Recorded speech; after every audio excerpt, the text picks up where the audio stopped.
দক্ষিণ পুরুষপোক্তা বামাশক্তি নিগদ্যতে, অর্থাৎ আমাদের যে দেহটি রয়েছে সেটি ঠিক একটি মটর দানার মতো।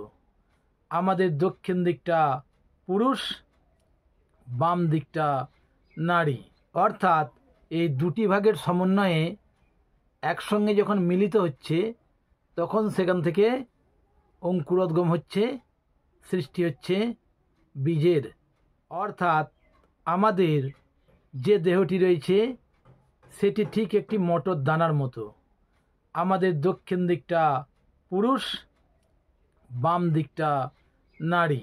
একটি পুরুষ ছাড়া যেমন একটি নারী সম্পূর্ণ নয়, তেমনি একটি নারী ছাড়া একটি পুরুষ সম্পূর্ণ নয়। আমি আলোচনা করেছি একটি মটর দানা, দুটি অংশ, সেই দুটি অংশের একটি স্ত্রী একটি পুরুষ, এই মিলিত রূপ বীজ অঙ্কুরোদ্গম হবে।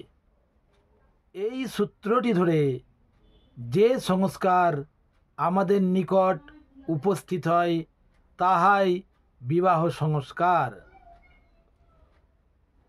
এই বিবাহ সংস্কারের শ্রেষ্ঠ একটি মন্ত্র যদে তদ হৃদয়ং তব তদস্তু হৃদয়ং মম, যদিদং হৃদয়ং মম তদস্তু হৃদয়ং তব। অর্থাৎ যখনই বলছি দক্ষিণ পুরুষপোক্তা বামে শক্তি নিগদ্যতে, ঠিক তখনই একসঙ্গে করে দিচ্ছে এই সামমন্ত্র ব্রাহ্মণের মন্ত্রটি, মিলিত করে দিচ্ছে দুটি হৃদয়কে।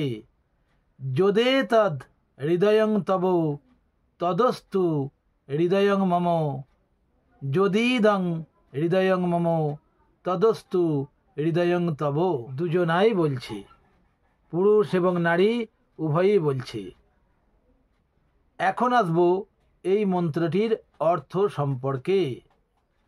হে বধূ, তোমার হৃদয় আমার হোক, আমার হৃদয় তোমার হোক। তেমনিভাবে কন্যাটিও একই কথা বলছে, তোমার হৃদয় আমার হোক, আমার হৃদয় তোমার হোক। দুজনারই সুখানুভব একই হোক। সারা জীবন যেন তোমার সুখই আমার সুখ এবং আমার বেদনায় তোমার বেদনা হয়, এইরূপই মন্ত্রটির অর্থ। অর্থাৎ আমরা যেটি দেখতে পেলাম, পুরুষ এবং নারী একত্রে যে বন্ধনে যুক্ত হয় তাহাকে বলে বিবাহ। অনেকেই জিজ্ঞাসা করেন, যখন আমরা এই মন্ত্রটি বলে থাকি তখন আমরা কেন বৃদ্ধাঙ্গুষ্ঠ ব্যবহার করি? অতএব একে অপরের বৃদ্ধাঙ্গুষ্ঠ কেন ধরা হচ্ছে? আমাদের এই অঙ্গুষ্ঠের সঙ্গে আমাদের হৃদয়ের সম্পর্ক আছে। অঙ্গুষ্ঠের যে উপরিভাগ রয়েছে তার সঙ্গে আমাদের হৃদয়ের সম্পূর্ণ যোগাযোগ রয়েছে। যখন দেখা যায় আমরা বিভিন্ন রেইকি চিকিৎসা করে থাকি, তখন এই অঙ্গুষ্ঠ এইরূপভাবে ব্যবহৃত হয়। তাকে হালকা হালকা চাপ দিতে বলা হয়েছে, কারণ এটি চাপ দিলে আমাদের হৃদয় ভালো থাকে। এই জন্যই আমাদের এই বিবাহের ক্ষেত্রে অঙ্গুষ্ঠ ব্যবহৃত হয়।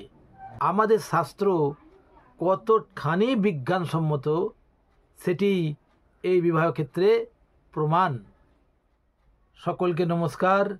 ভিডিওটি ভালো লাগলে অবশ্যই শেয়ার করবেন, কমেন্টের মাধ্যমে আপনাদের অমূল্য মতামত দেবেন, লাইক করবেন, সাবস্ক্রাইব করবেন। নমস্কার।